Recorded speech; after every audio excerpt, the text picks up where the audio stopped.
2 years before you retire, start hoarding cash, dude.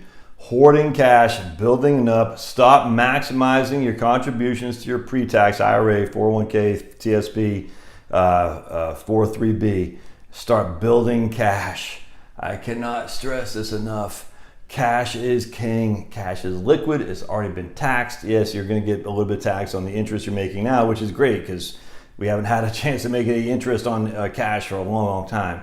Start building up your cash. If this is you, all right, you got, we'll just say 401k for simplicity.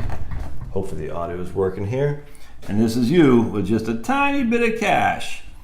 I'm telling you right now, you're going to think you're doing, yeah, this is great. This is what I should be doing because I've been taking advantage of my pre-tax contributions to my 401k. I'm taking advantage of the match.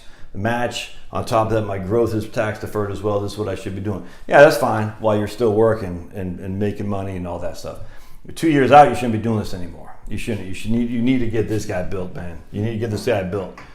The flexibility of cash, and especially when it comes down to Obamacare stuff. I was talking to a guy the other day in Texas.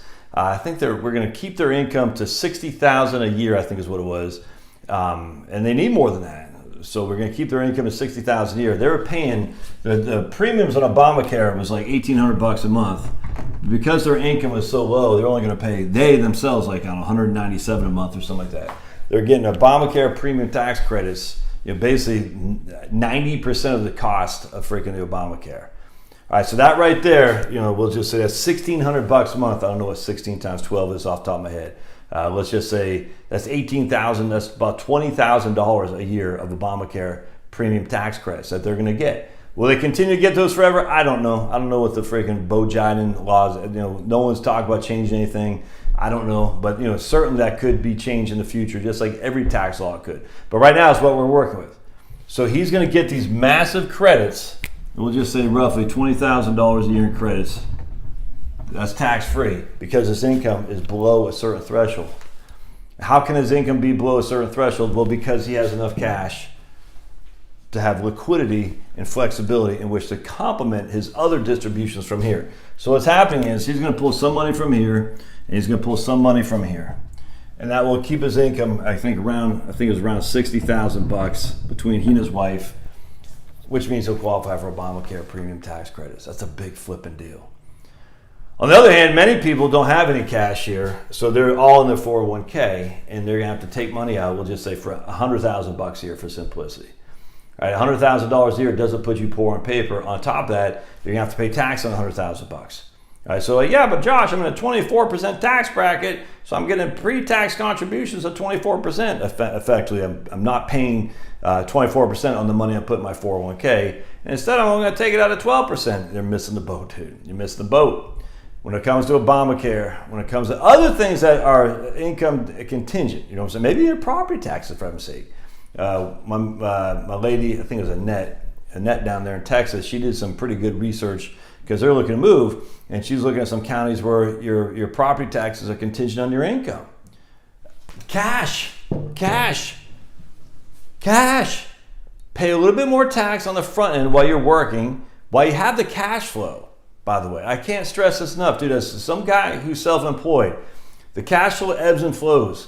The one thing I want to avoid is when the cash flow ebbs. I don't know if the ebbs on the bottom or flows. I don't know what it is. We're going to say ebbs, the peak to the trough. We'll say when the cash flow is on the trough because people are not hiring me or business is slow or something like that. The last thing I want to do when the peak to trough, when the trough is here financially, is have a big tax bill.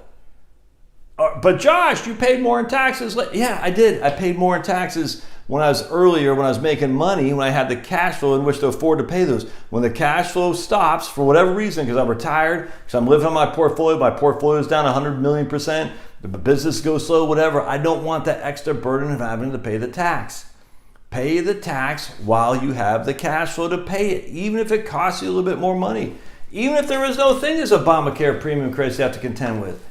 I'm telling you, you build up your cash 2 years before retirement. Yes, it will cost you more tax, I grant you. Yes, so let's say you built up, instead of putting $25,000 a year into your 401k, we're just going to put $5,000.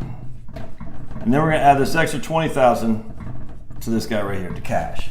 All right, so we're going to say that $20,000, you're going to pay, we'll say 22% is what it's going to be. You're not going to get a 22% tax deduction because it'll be part of your ordinary income. All right, so that's going to cost you what, $4,000, $4,400 in taxes right there. All right, now that $4,400 will be never taxed again. It's gone. So this right here will go in here, and then when it comes to here, you're saving $20,000 a year on Obamacare. So that extra $4,400 in tax to save $20,000 of tax-free premium tax credits, and that's just looking at Obamacare. On top of all the other things that are out there too. Again, when you're pulling money from a 401k, it's not tax-free, dude. It's taxable, which means you're pulling money out. If you're pulling $100,000 out, you're gonna have to pull about $115 to cover your taxes, maybe $110.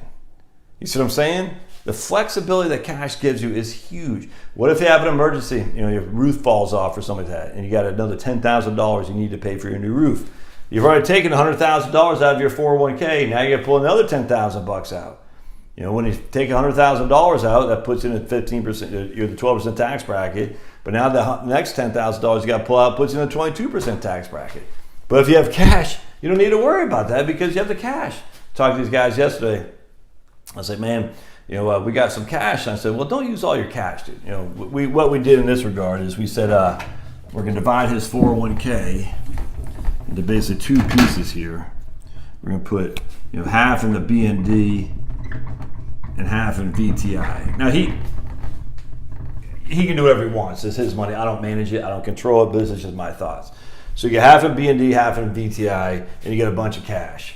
All right, they're going to need a new car. So when they need a new car, it should come from the cash. Yep, 100%. I got no qualm with that.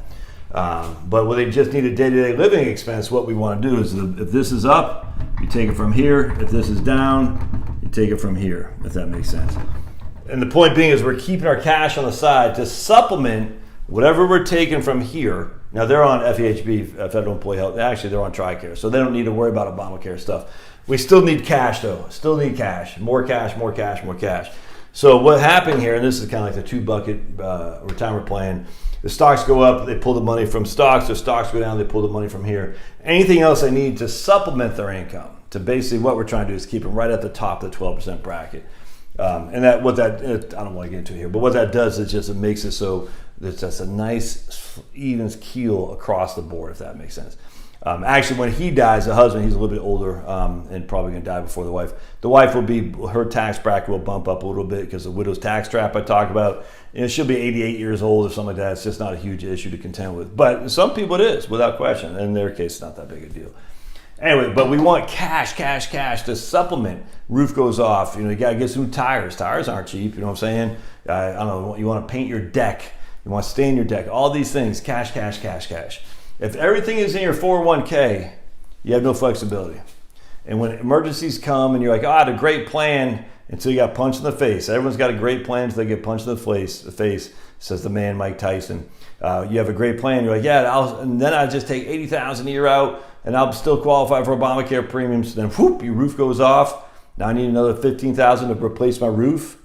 Where's that going to come from? It's going to come from here. And how do you do that? It's going to lose Obamacare credits. Cash, there's a million different ways to skin this cat. Cash gives you flexibility. No cash, no flexibility. It's just that simple. Pay the taxes now while you have the cash flow. The last thing you want is a big tax burden when you don't have the cash flow. Even if you were to say, well, I saved 22%, so now I'm paying 12%. Dude, it's not the same thing. It's not. Pay it while the getting's good. 7 years of feast and 7 years of famine. All right. Love your thoughts. If you like these videos, they help you want to buy me a cup of coffee, it's in the Doobly Dook. And of course, sign up for my email list. That's in the Doobly Dook as well. And comments are welcome. We'll see ya.